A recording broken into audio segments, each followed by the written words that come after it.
కబడ్డీలు, ఈ రెజ్లింగ్లు వీటిని మీకు స్పెషల్గా శ్యామ్ మనిషి కౌశల్ పెట్టి- గారు శ్యామ్ శ్యామ్ కౌశల్ గారు అండి, విక్కీ కౌశల్ గారు ఓకే శ్యామ్ కౌశల్ గారు నవకాంత్ మాస్టర్. ఆయన్ని నభాకాంత్ ఆయన్ని అండ్ జానీ మాస్టర్ ఇక వీటన్నిటి ఆర్ట్ డైరెక్టర్ ఆర్ట్ డైరెక్టర్ గారు అండి, రత్నవేలు గారు.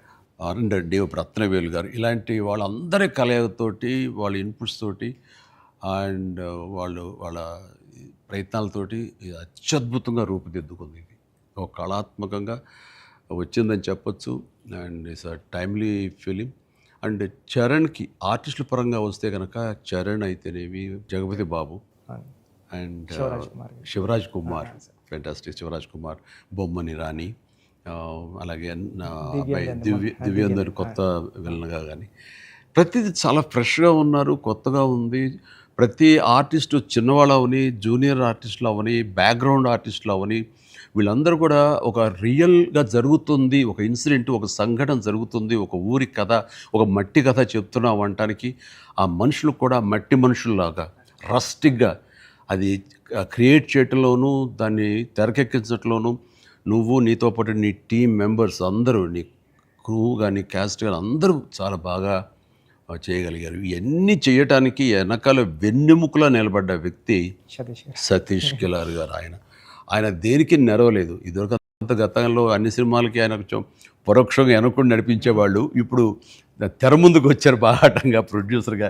కాబట్టి ఆయన ప్రయత్నం కానీ, ఆయన గుండె ధైర్యం కానీ, దీన్ని నీ మీద పెట్టుకున్న నమ్మకం కానీ, కంటెంట్ మీద ఆయనకు ఉన్నటువంటి విశ్వాసం కానీ ఇవన్నీ కూడా ఈరోజు సఫలీకృతమైనవి. అండ్ అవ్వటానికి మీరు అందరూ ఎంత ప్రయత్నాలు చేసినా సరే తెర మీద కనిపించడానికి రామ్ చరణ్ ఎలా చేస్తాడు అనే దాని మీద ఉంటుంది కదా. మీరు అందరూ బాగా నటించాడని నిన్న వాళ్ళ అమ్మ అంటుంది. బాగా నటించాడు అన్నది కరెక్ట్ సర్టిఫికేట్ కాదు రేఖ, కరెక్ట్ మాట కాదు. జీవించాడు అని అనాలి. నాకు ఆ పాత్రలో ఒదిగిపోయాడు అని నాకు అనిపిస్తుంది. నేను యాక్టర్ నాకు తెలుసు. అవతల క్యారెక్టరు ఏడుస్తూ మనల్ని ఏడిపిస్తే కనుక అది నటన. వాడు ఏడవకుండా కళ్ళల్లో ఆ భావం పలుకుతూ చూసే ప్రేక్షకులు ఏడిపించాడంటే వాడు జీవించినట్లు. నేను అక్కడ ఒక క్యారెక్టర్ చూస్తాను తప్ప చరణ్ని చూడలేదు. పెద్ది కనపడుతుంది అక్కడ. పెద్ది తను ఏడవకుండా తన భావోద్వేగాల్ని కళ్ళ ద్వారా చూపిస్తున్నాడు తప్ప ముఖవళికల ద్వారా, మజిల్స్ ద్వారా చూపించట్లేదు. అది చరణ్ స్పెషాలిటీ. అందుకని మనం ఎక్కువ ఇన్వాల్వ్ అయిపోతారు. ఏం నటించేట అనొచ్చు, చాలా గొప్ప గొప్ప నటులు ఉండొచ్చు, వాళ్ళ సిస్టమ్ వాళ్ళ విధానాలు చేయొచ్చు. కానీ భావోద్వేగాల్ని లోపల ఫీల్ అవుతావు, ఫీలింగ్ని మునిపంట నొక్కి పట్టి ఎక్స్ప్రెస్ చేస్తూ ఆ కళ్ళ ద్వారా పలికించడం, అది చూసి మనకి అరే నువ్వు ఏడిస్తే బాగుంటుందో అనొచ్చు. కానీ మనకి గుండె పిండేస్తుంది. మనం ఏడలేని సిచ్యువేషన్స్, కానీ ఏడిస్తే బాగుంటుంది అనిపిస్తుంది. ఇట్లాగా టోటల్గా అరెస్ట్ చేసేసి తను చూపించిన విధానం, ఎస్పెషల్లీ అప్పల్ సూరి మరణం దగ్గర నుంచి తన మోటివేట్ అయిన ఇది నుంచి ఇంకా సినిమా గ్రిప్పింగ్ వెళ్ళింది. ఇంకా డీవియేషన్ లేదు.